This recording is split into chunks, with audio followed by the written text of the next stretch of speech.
스마일. 스마일. 오랜만에 만나는 동기생들입니다. 반갑습니다. 반갑습니다. 예, 됐어요.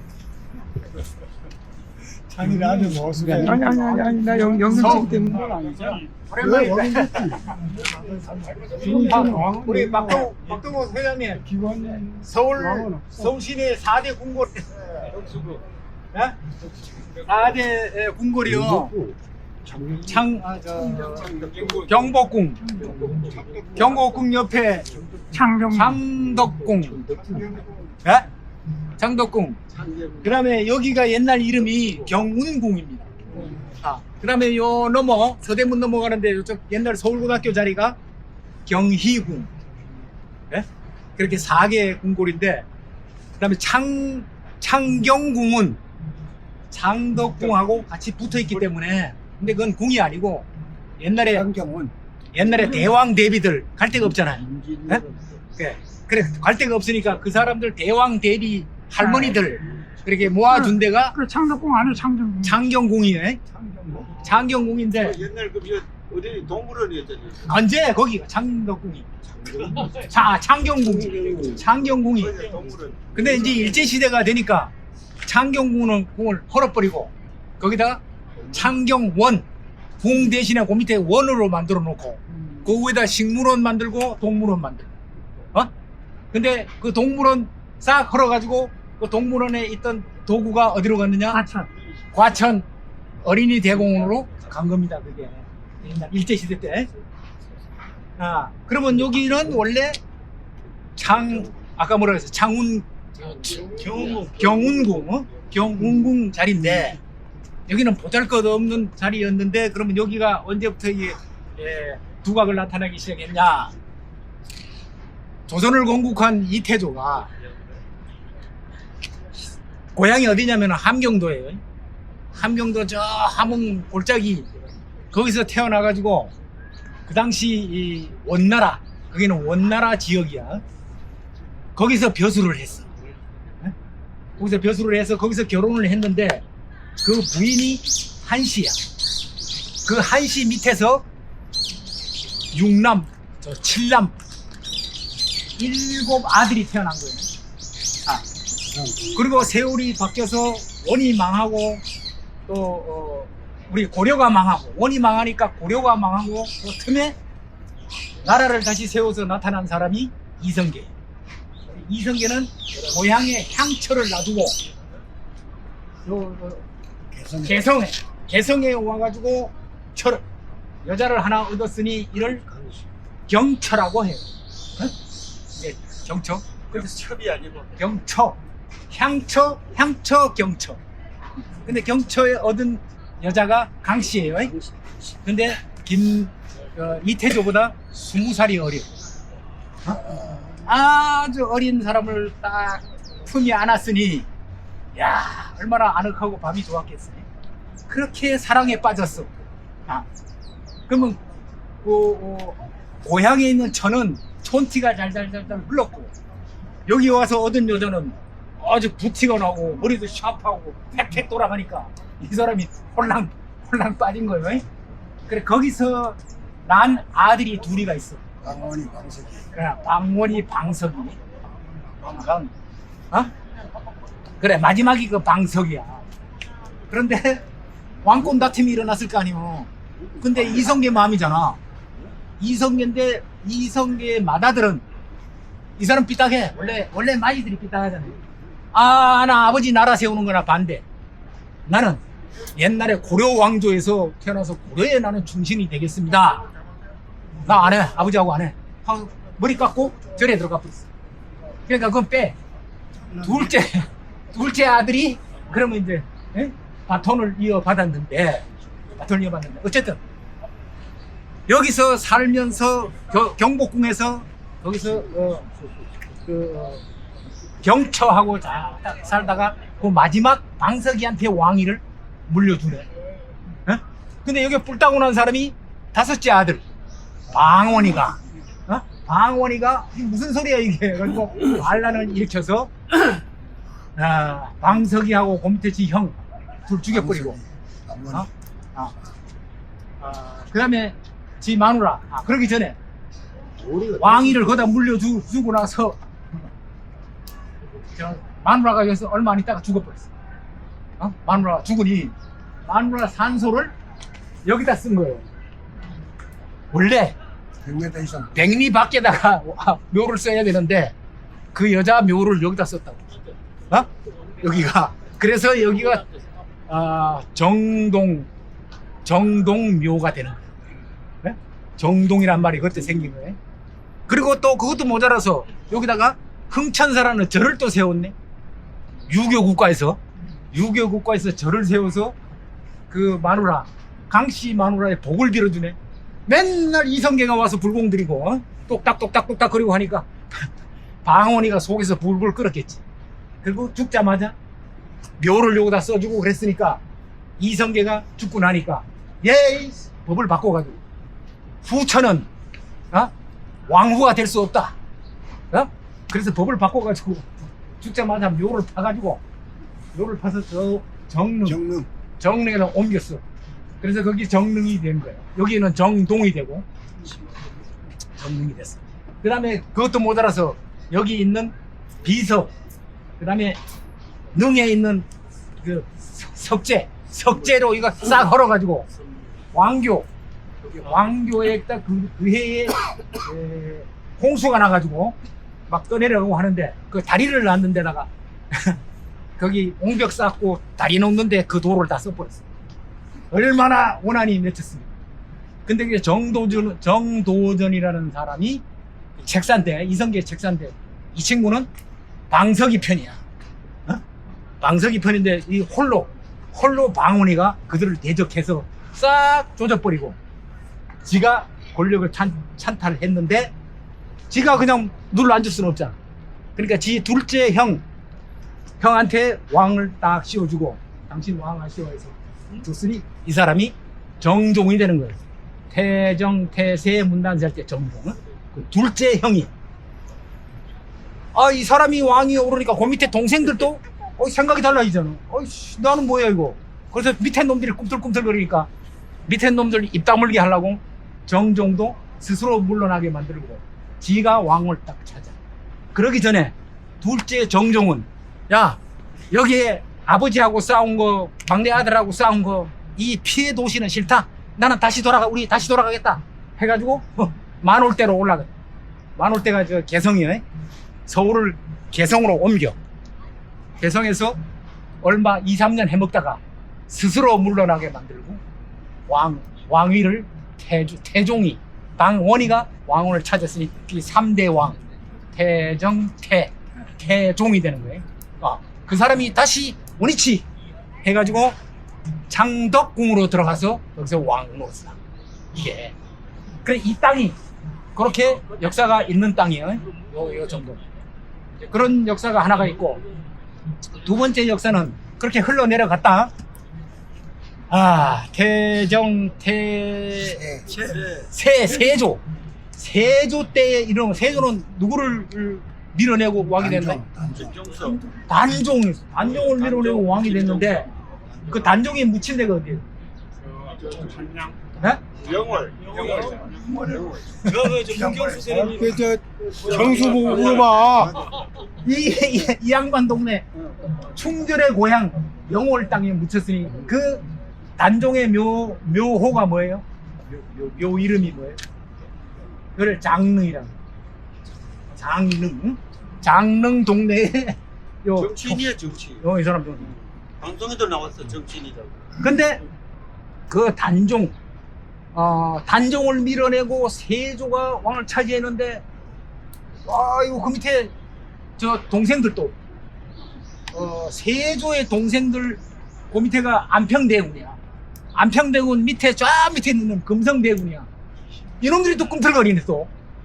지금 저 뭐가 잘나서 지는 왕이고 나도 대군인데 나도 저 자리 차지하고 있을 때는 꿈틀거리니까 이 두 형제도 죽여버리고 그 밑에 집현전 학자들 성삼문 박팽년이 하위지 이런 사람들이 단종을 무슨 소리 하는 거야? 왕이 임명하고 간 왕을 독립해가지고 해야지. 그리고 세조한테 대드니까 세조가 전부 다 죽여버리니까 이게 사립심입니다. 사립심. 살아서 복위 운동한 사람은 생육심이네. 그렇게 복위 운동이 일어났는데 이것도 싹 조져버렸는데, 자, 싹 조지고 세조가 왕위에 올라앉아가지고 세조의 마누라 이름이 정희왕후. 세조와 정희왕후가 묻힌 데가 어디냐? 큰학세 동네 어디요? 광릉내. 그 광릉이 그 두 사람이 묻힌 거네. 광릉내가 두 사람이 묻혀서 이 사람이 하도 지 동생도 죽였지, 사륙진도 죽였지, 죄를 많이 받아가지고 꿈속에 누구야? 단종의 엄마가 나타나가지고 또 괴롭히네.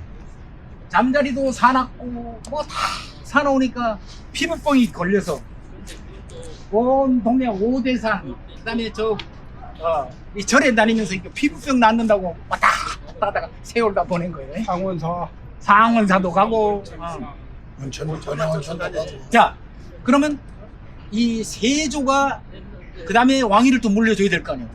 세조가 왕위로 물려주어가지고 장자가 의경세자예요. 의경세자를 딱 가르쳐 놓고 요놈을 이제 왕위에 물려주겠다고 해놓으니까 의경세자한테 딱 붙은 여자가 그 당시 영의정을 하던 한화기라고 하는 영의정의 딸이 누구냐? 이게 소현왕후라고 인수대비 있죠. 인수대비. 성종의 어머니. 그 다음에 연상군의 할머니. 그 다음에 연상군한테 바쳐가지고 죽잖아요. 그 딸이 인수대비가 된 거예요. 근데 그 인수대비가 누구냐? 방금 내가 했던 세조의 맏아들 의경세자의 마누라. 마누라인데 의경세자가 12살, 11살도 되기 전에 20살도 되기 전에 요절에서 죽어버린대. 의경세자가 죽어보니까 이 한학의 딸 이 인수대비가 공중에 붕 뜬 거 아니야. 공중에 붕 떴는데 그 빈 자리를 누가 들어갔느냐? 의경세자의 동생이 예종입니다. 예종, 태정, 태세, 예성 연종이잖아요. 근데 이 예종이 이 마누라가 누구냐? 우리 집안에 이성계 세조 도와가지고 한 자리 해먹은 한 명의 딸이라. 그러니까 그때 한씨들 다 해먹었어. 이걸 붙였는데 예종이 그 마누라가 한씨 마누라가 애를 낳다가 그 다음날 산통에 했다가 그 다음날 죽어버렸네. 죽어버리고 그 이듬해 예종까지도 같이 죽어버려. 오메, 예종까지도 죽어버리니까 그러면 왕을 누구로 앉혀야 되느냐? 근데 예종 밑에 아들 하나가 근데 3살이거든. 3살을 왕에 앉힐 수는 없잖아. 그러니까 그 동생을 찾았어. 동생을 찾으니까 그게 월산대군이야. 월산대군. 월산대군이고 월산대군 동생이 성종이 되는 거야. 그러면 정희왕후가 둘을 선택해야 되는데 누구를 선택했냐? 차남을 선택했냐? 그러면 그 앞에 장남은 왕위를 잡아야 되는데 월산대군이 왕위를 빼앗긴 거예요. 둘째 아들한테. 근데 인수대비는 큰 놈이 돼도 되고 작은 놈이 되고 지는 그런데 거긴 정치적인 이권이 들어가 있는 거야. 거기는. 그럼 어떤 정치적인 이권이 들어가 있느냐? 이 큰 아들 아까 내가 누구라 그랬어? 월산대군. 월산대군은 이거는 일찍이 마누라를 딱 봤네. 이 마누라가 누구냐? 병조탄서의 아들. 병조 판서의 아들 박씨 집에 여자를 딱 차지했는데 그 밑에 동생 성종은 그 한 명의 딸을 딱 이걸 딱 잡고 있었어. 그러면 그 당시 실권자가 한 명이었는 거야. 그러니까 한 명의 눈치를 딱 보니까 야 여기 붙어야 이게 산다 하니까 월산대군을 버린 거야. 어? 그런데 그러기 전에 그러면 세조가 왕위를 잡을 때 내가 아까 영의정이 누구였냐면 누구라 그랬어? 세조 때 영의정이 누구라 그랬어? 한화기라는 사람이야. 바로 한화기의 고모가 한화기 저 누나가 그 당시 명나라에 사실은 후궁으로 들어가. 그러면 세조는 쿠데타에서 왕권 잡았잖아. 그럼 가서 고명을 받아와야 될 거 아니야. 그럼 영의정의 누나가 거기 있으니까 가서 도장만 찍고 오면 되잖아. 그래서 통과된 거예요. 그게. 그리고 하나의 한화계 고모가. 그래 거기서 그래서 월산대군이 물러나고 그 밑에 동생 성종이 왕위에 딱 올랐네. 그나 한 명의 딸 때문에. 그게 정치적인 이유가 된 거야. 그러면 세조 입장에서 보면 세종에서나 정의왕후 입장에서 보면 장남이 미안하잖아. 장남한테. 그래 그때는 또 지들끼리 안 싸우 착했던 모양이야 월산대군이. 그래서 월산대군한테 여기 집을 하나 마련한 거예요. 여기다가 저기 집이 하나 있어. 옛날에 집 앞. 여기다가 이 땅을 다 주고 월산대군의 집으로 여기 만들어 준 거예요. 누구한테? 월산대군 누구냐? 세조의 장남. 왕위는 차남인 성종. 그래서 이 땅이 월산대군의 집터가 된 거예요. 두 번째 이 땅의 역사요. 세 번째 역사. 세월이 흘러 임진왜란이 일어났네. 임진왜란이 몇 년도에? 1545년 1592. 1592. 그때 왕이 누구? 선조가 어디까지 피난가? 나주 의주. 의주까지 피난가? 그때 제2분과위원장을 누가 해? 그러면 모르지 장관. 세조는 그냥 품만 잡고 갔고 거기에 광해군이 서자거든. 근데 머리가 팡팡 돌아간단 말이야. 광해군이 분과위원장이 돼가지고 전쟁 지휘를 하는 거야. 세조는 껍데기고. 잘해서 광해군이 전쟁을 다 치르고 전쟁 끝나고 딱 돌아왔네. 저 의세에서 다 돌아왔네. 와서 보니까 경복궁 불타고 창덕궁 불타고 다 불타고 갈 데가 없네. 그래서 가만히 보니까 경궁 여기에 월산대군 제사 지내는 이 땅을 니 비켜라. 왕이 갈 데가 없다. 그래서 광해군 선조하고 광해군이 여기 들어와서 광해군이 등극한 데가 여기입니다. 이제 궁궐이 없으니까 여기서 그 땅이 바로 요 광해군 땅. 근데 이 광해군의 선조의 정비가 누굴까요? 선조의 정비가 임목대비입니다. 임목대비를 목을 치고 광해군이 왕 올랐어요. 임목대비의 아들이 누굴까요? 임목대비의 영창대군을 죽여버리고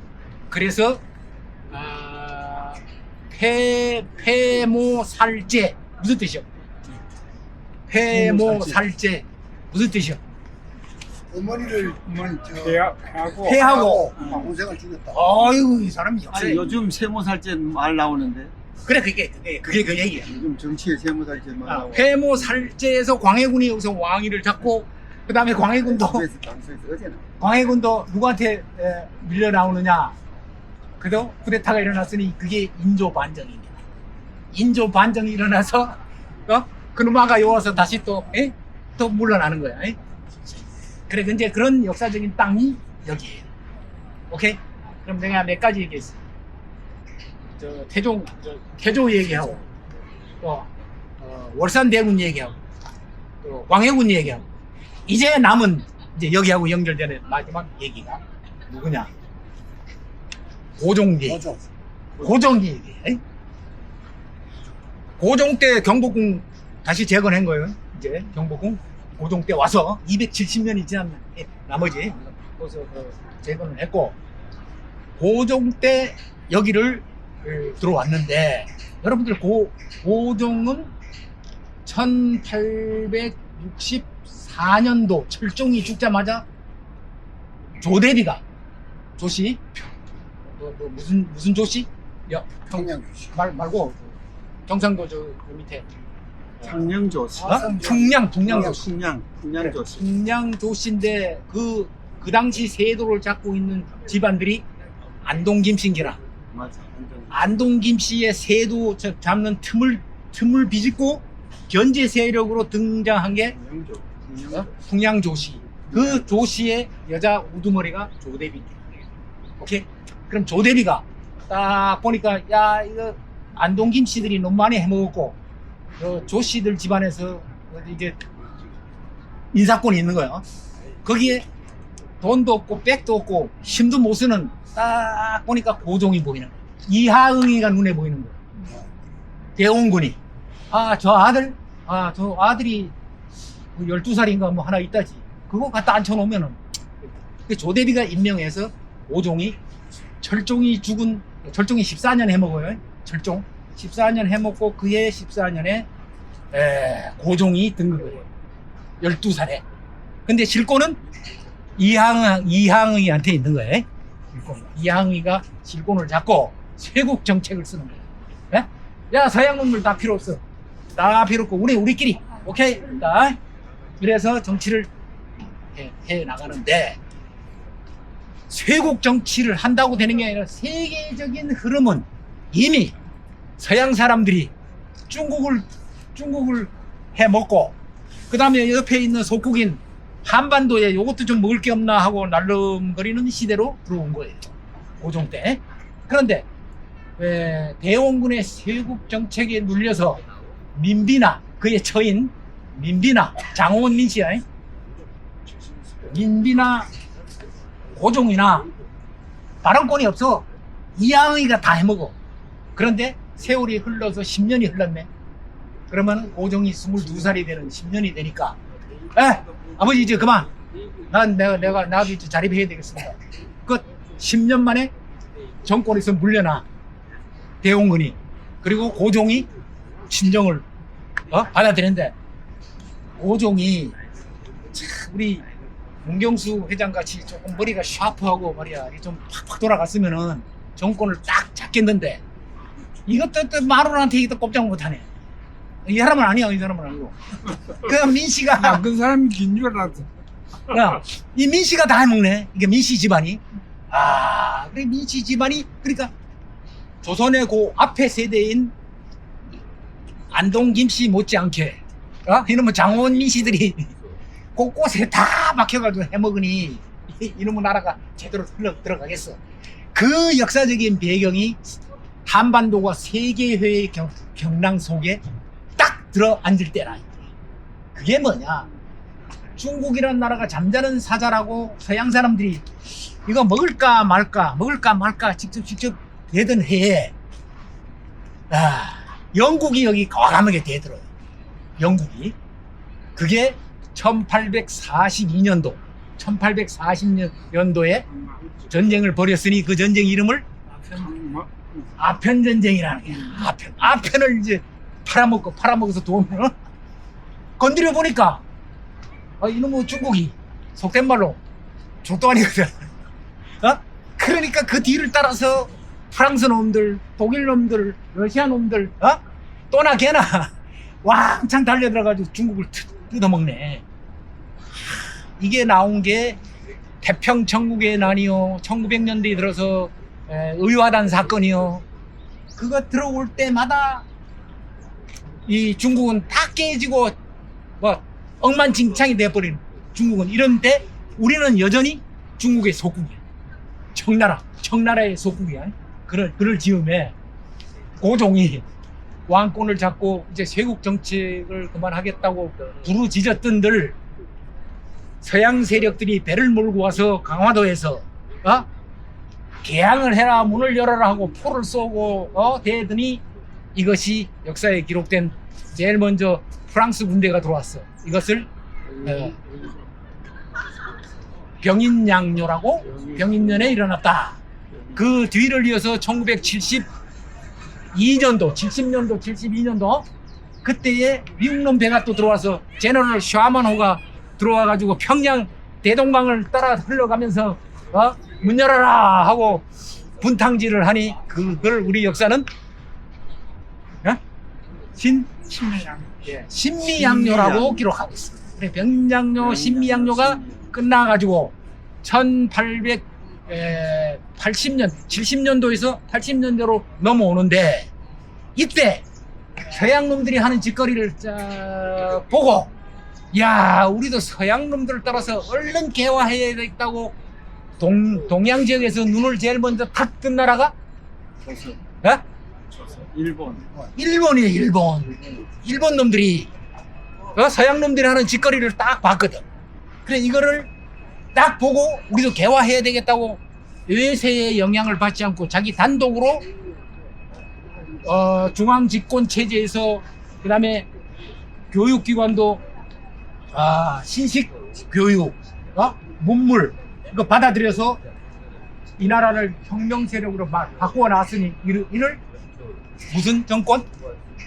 왕권을 집중화시키고 지방 분권을 중앙화하고 뭐 산업을 일으키고 막 이렇게 한 데가 1850년대 이거를 일본은 뭐라 그런다고? 메이지 유신. 이거 경주고등학교 나온 사람이 그랬거든. 응? 이거는 메이지 유신. 명치 유신. 우리도 박정희가 우리도 조국 근대화해야 되겠다. 그래서 명칭을 거기서 따서 박정희가 붙인 이름이 10월 유신. 그거요. 박정희도 거기서 공부를 했잖아. 다 알잖아. 내가 얘기하는 거 다 알잖아. 우리도 근대화 하려면 그걸 따라야 한다. 근데 그 부를 때부터 시작해서 오늘날까지 그 주장하는 놈들은 친일파라고 친일파라고 동해안 바다까지 방사능 오염됐다고 물고기 먹지 말라고 한 놈들이 그때나 지금이나 역사는 반복이라고 그런 것 같아. 하여튼 그런 시대에 고종이 이제 그런 물결을 타고 그런데 이제 그 이후에 80년대에 일본 놈들이 미국이 일본에 들어와서 문을 열어라 하고 들어온 배 이름이 뭐예요? 우리 영화에도 나왔어. 미국 배가 들어왔어. 흑색이란 말을 일본 말로 네이마루. 네이마루.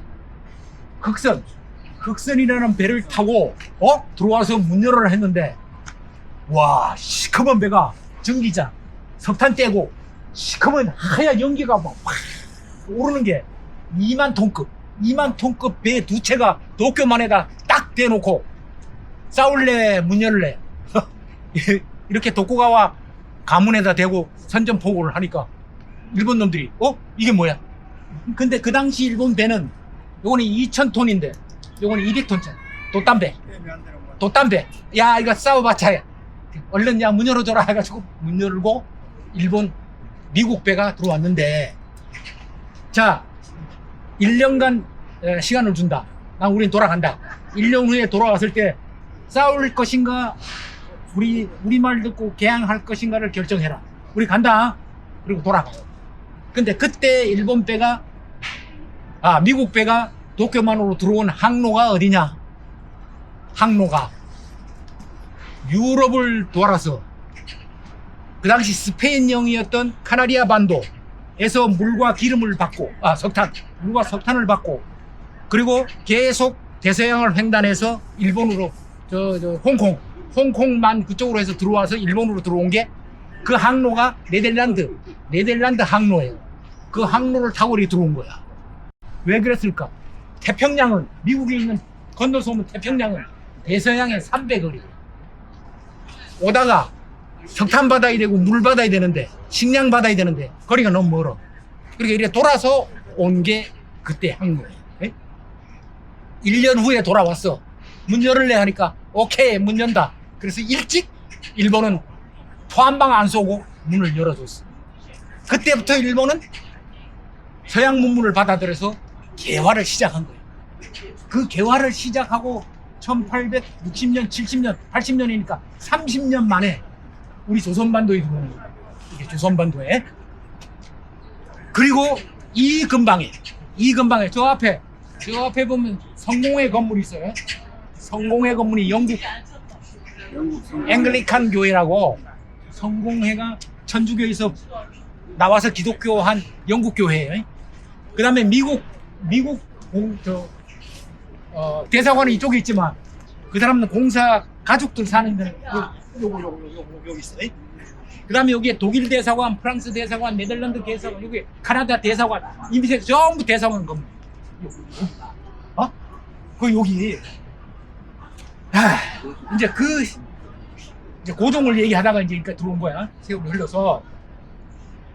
일본 놈들이 그때부터 운양호 사건, 아까 운양호 사건 나고 강화도 조약을 맺고 우리한테 보복을 하면서 또 무슨 장군이 강화도에서 총 쏘고 전투를 벌였지만 우리를 지고 문을 열어서 강화도 조약을 맺고 일본이 공식적으로 여기 들어와요.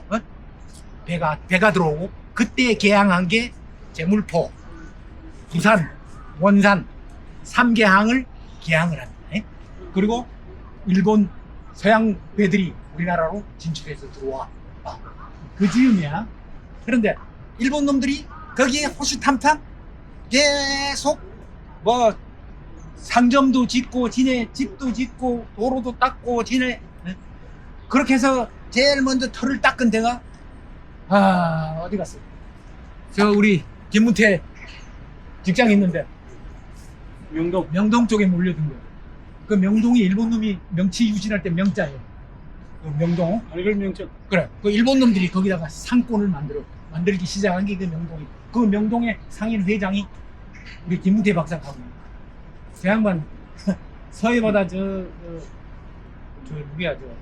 김대중이 동네에서 나와가지고 지금 서울 중심지에서 내장 노릇하고 대단한 거야. 대단 대가리가 난다는 사람이야. 그렇지.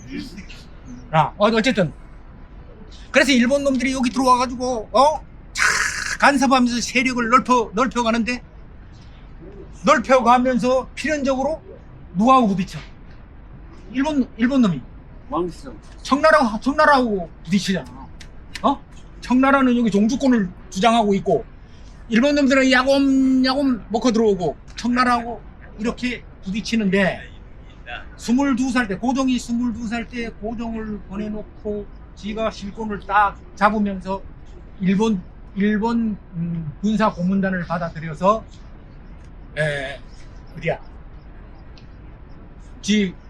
궁궐에 수비대를 일개 대대를 창설하네. 누구의 도움을 받아서? 일본 군대의 도움을 받았어. 이 군대의 이름을 별기군이라고. 일본식 군대가 일개 대대 400명이. 그럼 그 당시에 우리나라의 군인들은 5형 체제로 돼 있었어요. 지금으로 얘기하면 1군, 2군, 3군, 4군, 5군. 전국의 군대 망이 5군 체제에서 대원군이 집권하고 민비가 집권하면서 5형 체제를 줄여서 2형 체제로 만들어요. 그것은 구식 군대를 줄였다는 얘기예요. 그 신식 군대인 별기군에다가 예산 지원을 하는데, 이게 1882년으로 이제 넘어온 거야. 1882년으로 넘어오니까 우리 기존의 군대들이 봉급을 못 받았네. 봉급을 얼마치를 못 받았냐? 13개월치가 밀린 거예요. 그런데 옆에 별기군들 보니까 신식 장총에다가 제복도 쫙 삐고 폼은 폼대로 잡고 봉급은 막 꼬박꼬박에 막 장려금까지 받아가면서 탱자 하는데 이 사람들은 봉급도 못 받고 있는데 민씨가 거기에 어영 대장을 했어. 근데 봉급날 됐다. 13개월치 봉급 받으러 와라 해가지고 봉급을 그때 쌀로 나누었어요. 쌀을 한 가마씩 돌리는데 받아서 보니까 모래가 들어있고 받지도 않은 벼가 들어있고 그러니까 그래서 폭동이 일어났네. 그래서 민씨 대장 죽이고 민씨들 다 잡아서 죽여라 해가지고 민씨들 잡아 죽이고서 난리가 났으니 이를 1882년에 일어난 이모군란이라고 합니다. 이모군란이. 그래 별기군 대장을 죽여버리고 때가 많으니까 이게 뭔 짓거리냐 해가지고 난리가 났으니 고종한테 가서 영의정이 그때 홍준석인가 하는 홍준 뭐 하는 친구가 왕한테 가서 아뢰니까 왕이 가만 들어보니까 어이 그 사람들이 폭동을 아리킨 것만도 다행이네. 충신이네. 없던 걸로 해. 대장만 처리해. 대장만 죽여. 처리해가지고 무마를 시켰네. 그러기 전에 이 이영 체제에 있는 이 군대가 누구를 찾아갔냐? 누구를 찾아갔겠어? 자, 이 와중에 예원군을 찾아. 대원군 대감. 이렇게 됐습니다. 우리 편에 서서 해주십시오 하니까 대원군은 그때 재기를 노리고 있었거든. 왜? 밀려났으니까. 밀려나고 이제 여기서 야인 생활하고 있는데 나를 찾아온대? 알았다. 니들 빨리 들어가고 이 사람들이 왕한테 일러가지고 그럼 자기 아버지 들어오시려게 해라. 아버지하고 단판 내려서 이 사람이 달래. 정부군을 달래가지고 해산시키고 그 공로로 진정이 되는데 이때에 이를 진정하기 위해서 민비 측에서 청나라 군대를 요청했네. 청나라 구청 이걸 진압해달라고. 그래서 청나라 3,000명 일개 연대가 들어옵니다. 최초로 우리나라에 청나라 정식 군대가. 이때 군대 총사령관이 누구냐? 원세계. 원세계란 놈이. 용산. 그 놈이 그때 나이가 23살이. 23살짜리가 총사령관 해가지고 이 땅에 들어와서. 그런데 이미 150명 일본 군대는 경복궁에 별기군 들어와 있고, 그러니까 일본 군대하고 청나라 군대가 동시에 우리나라에 들어온 최초의 사건이에요. 이게 무슨 난? 이모군란. 이모군란은 그렇게 해서 민씨들 다 죽이고 또 이항의가 안정을 시킨 다음에 진압이 이루어집니다. 자, 이런 와중에 이 뜻이 있는 사람들이 가만히 앉아서 생각해보니 이게 무슨 나라냐, 이게 무슨 짓거리냐 하고 머리를 싸매고 있는 소장 그룹들이 나타났으니 이 소장 그룹들이 속해 있는 파가 뭐냐? 북학파들이. 북학파. 그 사람들이 어디 살았냐? 아까 밥 먹으면서 얘기했는데 우리 김문태 박사가 그 뼈대 있는 집안들이 산 데가 북촌마을, 서촌마을. 그 뼈대 있는 집안에 거기서 벼슬을 하다가 나와서 혹은 그의 자녀들이 이 사람들이 거기서 딱 서가지고 야 이게 나라냐, 이거 우리도 개화해야 된다. 그 개화 방법은 어디로 뒀느냐? 일본의 10월 유신 모델로 하자 하는 게 그들의 생각이었어. 일본 모델로.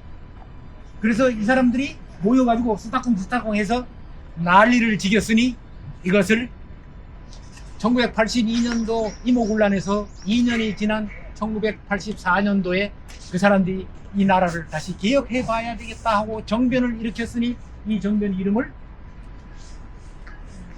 갑신정변? 옳지. 아유, 갑신정변이야. 1884년. 84년 갑신정변이 일어났으니 그 사람들은 내가 이거 적어왔어요. 그 젊은 사람들이 우국 전라북도 고부. 그래, 김옥균이, 전라북도 고부. 박영호, 서재필, 서광범이, 홍영식이, 그래, 이런 사람들이야.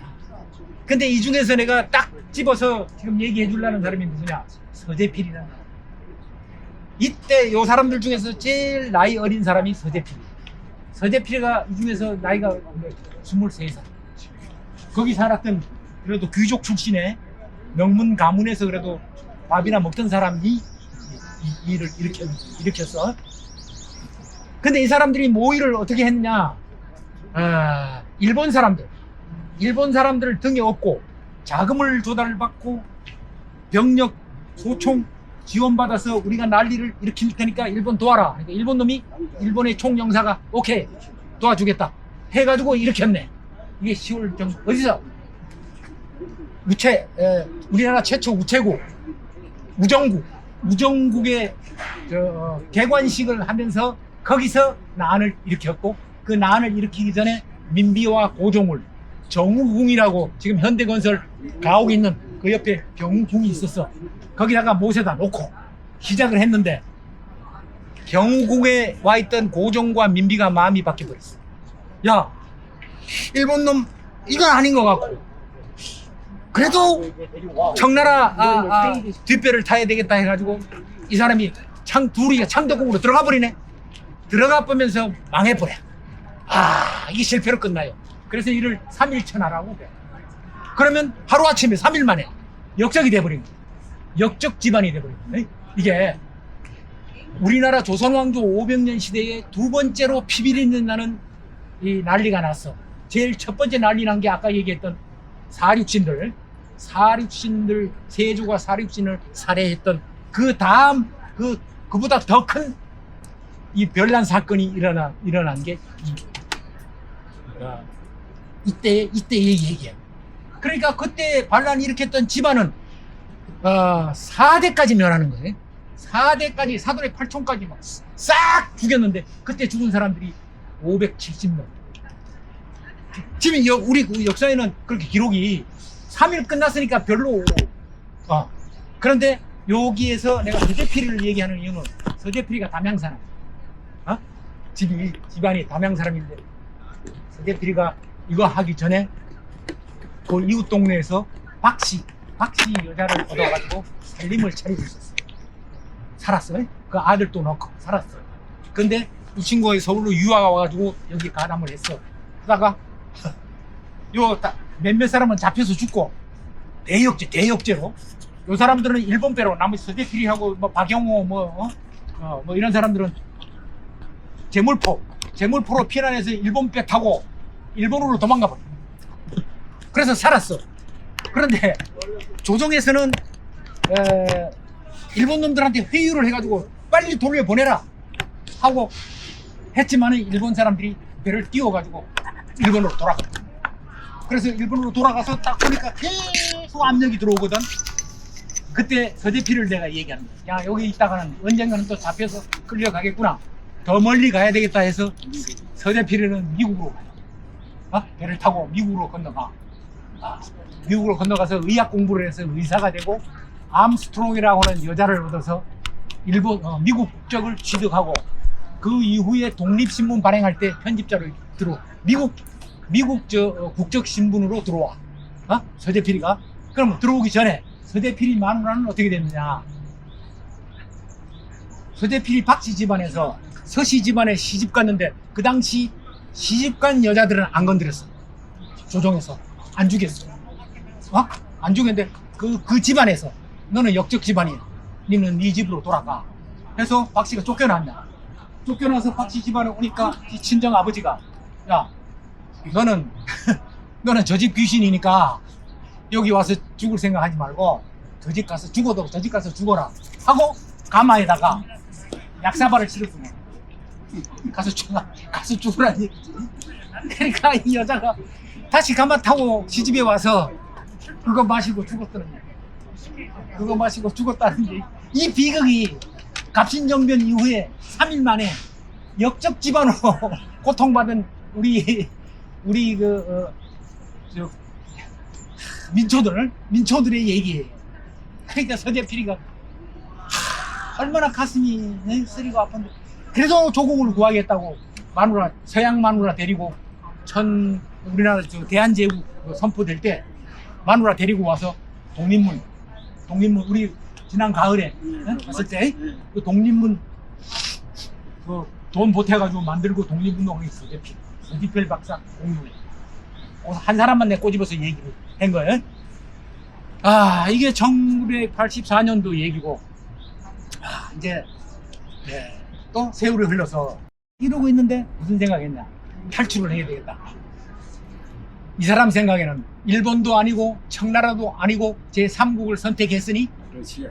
러시아를 등에 업어야 되겠다 하고 생각하고, 아, 계홍문을, 고종을 어떻게 끄집어내느냐. 엄씨, 상궁 엄씨를 앞에다 세우고, 거기서 경복궁 보초한테 매수를 했겠지. 매수를 해서 몇 시에 나오니까 문을 열어주라. 그래가지고 고종을 태우고 엄상궁이 앞에서 서서 쑥닥 찔러주고, 그래서 정문을 무사히 빠져나와서 어디로 갔냐? 저기서 나와가지고 이리 돌아서 고종이 가는 길이 저 만들어져 있어. 이 길을 따라 러시아 공사관으로 들어간 거야. 이를 우리는 역사를 아관파천이라고 한다. 여기서 1년간을 저기서 살았는데 백성들이 폐하 이제 나오십시오. 1년 만에 97년도 1897년도에 여기서 문을 나와서 어디로 갔겠어? 이리로 들어온 거예요. 이리로. 일본군 지키고 있고 저기 지키고 있고 또 여기 공사관들이 쫙 있고 애국 공사관들. 그러니까 요리로 들어온 거예요. 요리로 들어와서 옛날에 구상했던 대로 야 이제는 우리도 황제 국가를 만들어야 되겠다. 1년 만에 대한제국을 선포합니다. 누가? 고종이. 그리고 자기가 황제가 돼. 황제 등극식을 한 데가 여기입니다. 그럼 네 번째까지 다 얘기했다. 이 땅이 여기 와서 황제 재관식을 하고, 황제가 되려면은 재단을 만들어야 돼. 요 건너편에 가면은 전에 한번 가본 적이 있을 거예요.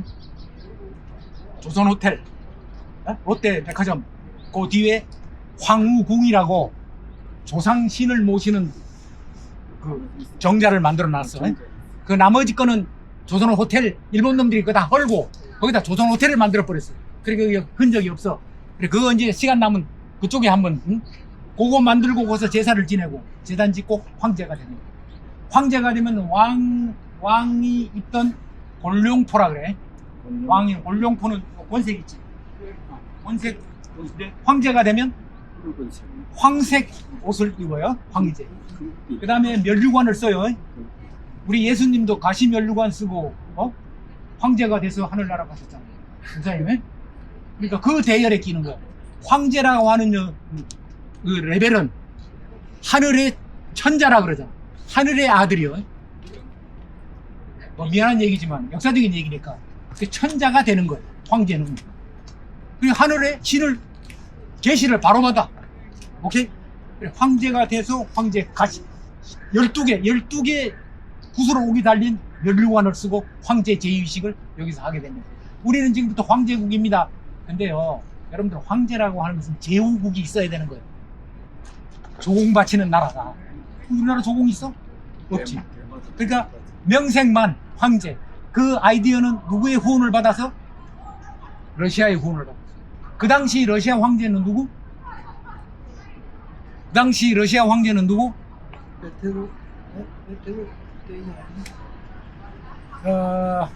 우리 저 공산혁명을 일으켰을 때, 이거 그 얘기하니까 방금 또 여기까지 왔다 갔다 했어. 그 황제 시대야. 그 황제가 돈을 어디서 다 잃어버렸냐? 옛날부터 러시아는 부동왕을 찾아서, 끈질기게 부동왕을 찾아서 남하를 시도하는데, 이 남하를 끈질기게 막은 나라가 영국이 막았어요. 영국이 막았어요. 그래서 러시아가 다 막혔어. 근데 흑해의 크림반도 쪽으로 나오는 거를 유럽 국가, 영국, 프랑스 이런 연합국이 그걸 틀어막았어. 거기서 전쟁이 막 심하게 벌어지고 죽이고 막 이랬을 때 병사들을 아군이든 적군이든 쓰러져 죽은 사람을 보살피는 간호사가 있었어.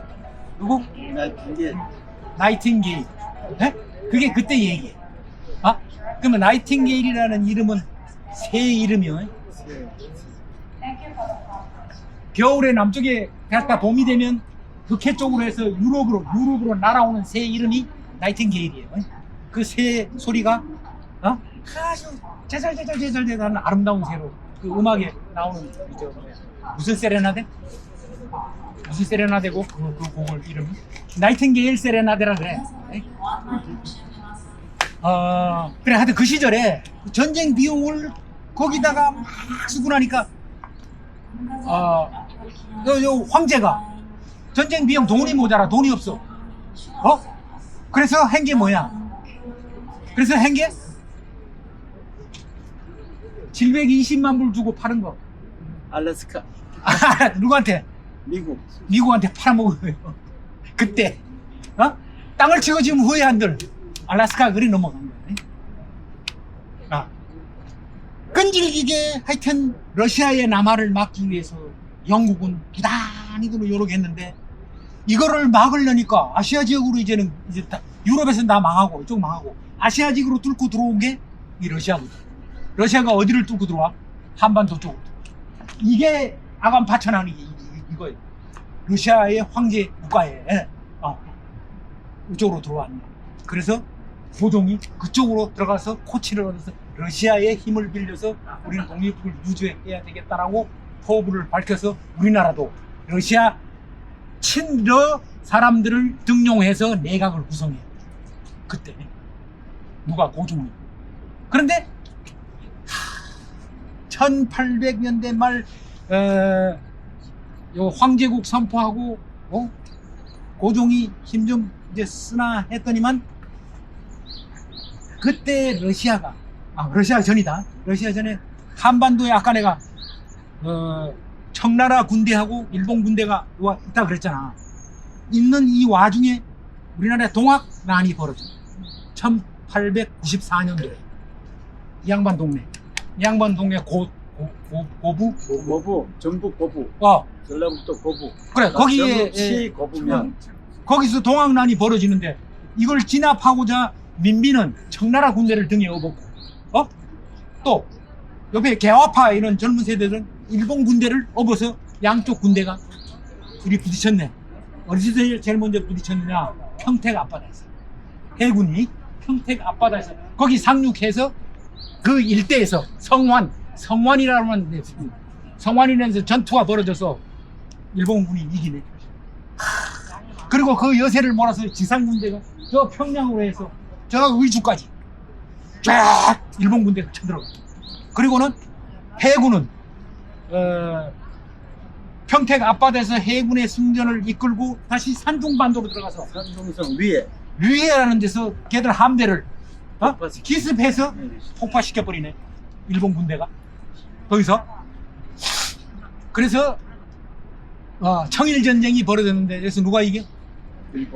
일본 군대가 이겨. 일본 군대가 이기고 나서 일본군하고 청나라하고 맺은 조약이 청일조. 조약이 청일조. 시모노세키 조약. 그래서 이홍장이 청나라 이홍장이 끌려가 시모노세키에 끌려가서 사인하시오. 패전 국가는 할 말 없어. 사인. 제1조 조선은 독립국가이다. 명분이 독립국가. 중국 땅이 아니다 이 말이요. 그래서 사인해. 그때부터 한국은 독립국가고 그 이후에 조선과 청나라가 공사관을 파견해. 그 지경까지 간다고. 그때 사실상 청나라는 떨어져 나가. 그 대신 우리는 일본 편에. 그때 당시 전쟁했던 그 배가 지금 위에 가면 있어요. 이 사람 여행을 네. 많이 했어. 거기에 구경하는데 50위안을 줘야 돼. 그 배 구경하는 거. 그대로 있어. 일본 위해라는 거. 네? 위에. 하여튼 거기서 이기고 나니까 결론을 좀 내줍시다. 그래 결론할게요. 이제 여기서 결론할게. 근데 여기 내가 영국 군대 얘기했죠. 영국이 보니까 러시아가 이게 철도를 이제 시베리아 횡단 철도를 놓고 만주까지 철도를 놔가지고 만주까지 주워 먹으려고 이렇게 들어오는 때야. 이스라엘이 남하를 막기 위해서 그럼 영국이 고민을 한 게 뭐냐? 딱 청일전쟁 끝나고 나서 보니까 일본 놈이 이게 센 놈이거든. 그러니까 일본을 잡아야 되겠다. 그래가지고 청일전쟁에서 비겼어. 사실은 비겼는데 군자금을 영국은행에서 미국은행에서 사인해가지고 전쟁 돈 100까지 다 도와줘. 영국하고 미국. 누구를? 일본이 승전국이 되는 거예요. 그래서 일본하고 영국이 1902년도에 제1차 영일동맹을 맺죠. 영일동맹을. 우리는 몰라. 그 정도 몰라. 바깥에서는 그렇게 이루어지고 있는 거야. 일본이라는 나라가. 자, 그 다음 제2차 영일동맹은 언제 일어나느냐. 우리나라가 외교권을 빼앗긴 조약이 무슨 조약? 울사보호조약. 울사년도에 우리나라 애교권이 빼앗겨. 1905년도 노일 전쟁이 일어날 그 즈음에 이겼어. 또 일본이 노일 전쟁. 이때 영일 동맹이 2차 영일 동맹이 맺어져요. 그 정도 몰라. 그렇게 바깥에서는 일본 놈하고 영국 놈하고 짝짝꿍 하고 있는 거예요. 이제. 또 세월이 흘러서 애교권이 빼앗기고, 자, 그러니까 고종은 마지막 수단으로 저 헤이그 만국 박람 만국 회의에 누구를 보내? 이준 무슨 위종? 뭐 이런 사람 열사를 파견해. 고종이 파견해서 안에 들어가서 우리 자주 동맹국이라고 얘기하려니까 저쪽에 그 회원 국가들이 너 못 들어가. 그러니까 거기서 막혀버려. 그 다음에 그리고 1905년도 2차 영일전쟁 이후에 러시아 군대가 열차를 타고 만주 지역으로 이렇게 들어오면서 세력을 넓히려고 할 때 일본의 우리나라 조선 총독부 대장이 누구? 이등방. 그래, 또이토미. 아니 또이토미 아니고 이토 히로부미. 이토 히로부미가 러시아 상무 대신하고 할빈에서 만나서 회의하려고 할 때 그때 안중근이가 들어가서 저격을 한 연도가 1902년도. 1905년도에 애국권 뺏기고 1910년도 한일 합방대는 바로 전 해에 이등병 쐈다. 이등병은 죽었쁘지. 죽었쁘지. 이제 그렇게 나오고 다시 돌아와서 이등병은 죽이고 그 다음 해에 1910년에 한일 합방이 이루어졌다. 그때가 제 3차 영일 동맹. 그 영국 놈들이 끈질기게 일본 놈을 뒷배를 다 대준 거야. 미국도 이제 2차 동맹에서 미국까지 얹어요. 그래서 가스라 데프트 조약이 2차에 맺어져. 그러니까 그 조약이 뭐냐? 일본이 한반도에 진출하는 거는 인정한다. 그래서 일본, 미국이 필리핀 진출하는 거 오케이 해라. 이게 핵심 조약. 그러니까 이미 미국 놈이나 영국 놈이나 이 한반도는 영미권에 들어있다라고 보는 거예요. 그 즈음에 영국 배가 우리나라 극산도 아니고 거문도까지 들어와요. 거문도를 점령해가지고 블라디보스톡에서 이 제주도 동해를 타고 제주도까지 들어오려는 이 항로를 막겠다는 포석이었어. 내 얘기는 끈질기게 이 한반도의 진출을 영국은 막았다. 그걸 우리는 모르고 우리끼리 싸우고 치고받고 아까 그런 세월. 그리고 1910년도가 지나서 그 다음에 이제 세월이 흘렀어. 이제 마지막으로 들어간다 이제. 그러면 1910년도 지나서 1914년도 뭐가 일어나요?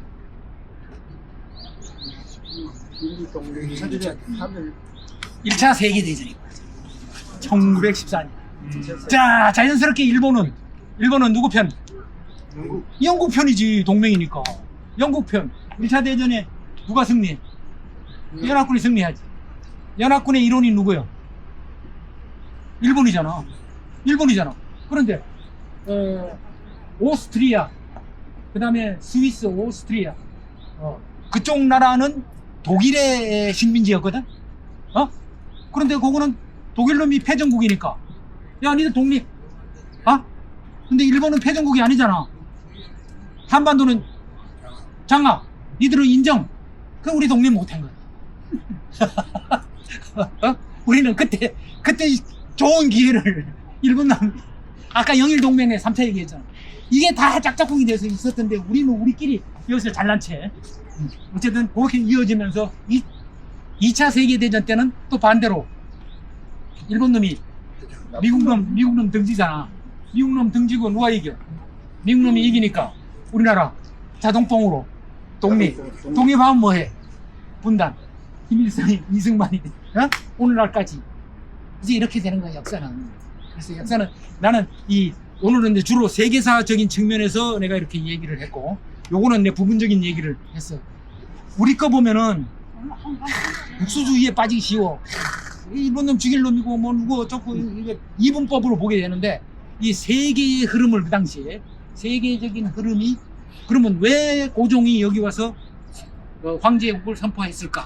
이 주위에 전부 대사관들, 애국 공사관들 이 힘을 얻어서 일본을 견제하기 위한 이 등거리 외교를 잡으려고 했던 고뇌가 있었던 거예요. 고종에는. 그런데 아까도 얘기했지만 오늘날 우리 젊은 세대 2030들이 내가 아까 얘기한 3.1 천하로 끝났던 무슨 정변?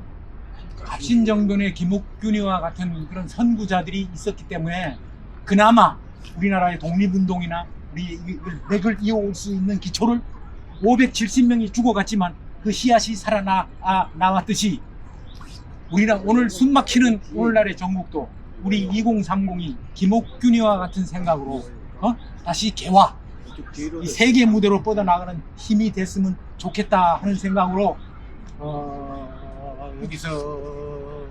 여기서 난 열심히 광화문에서 내 모자 쓰고 나는 그 이유입니다. 왜? 이 공부를 했기 때문에. 우리 젊은 세대들이 우리가 독립됐을 때 이승만이가 김구는 우리 중국놈 썩은 동아줄 잡고 있다가 끊어져서 다 망한 거 아니여. 근데 새로 성장하는 미국을 서재필이나 이승만이는 보고 온 거예요. 이대로 가야 되겠다 하고 그나마 반쪽이는 나라를 그 방향으로 갔기 때문에 오늘날 박정희 같은 사람 만나서 경제 부흥하고 오늘날 우리가 이렇게 우리 문 회장이나 나나 강원도 산골짜기에서 감자 한 톨도 못 얻어먹고 이렇게 비실말라 컸잖아. 그거를 박정희가 그래도 우리 불러다가 영천에서 맨발로 자갈밭 뛰게 하고 시커멓게 그슬근 몸으로 이렇게 단련시켜줘서 오늘날 암도 이겨내고 아들도 잘 길러냈고 돈은 무한대로 쓸 수 있고 병도 다 낫고 박수. 수고했어요. 대단하다. 앞으로 30년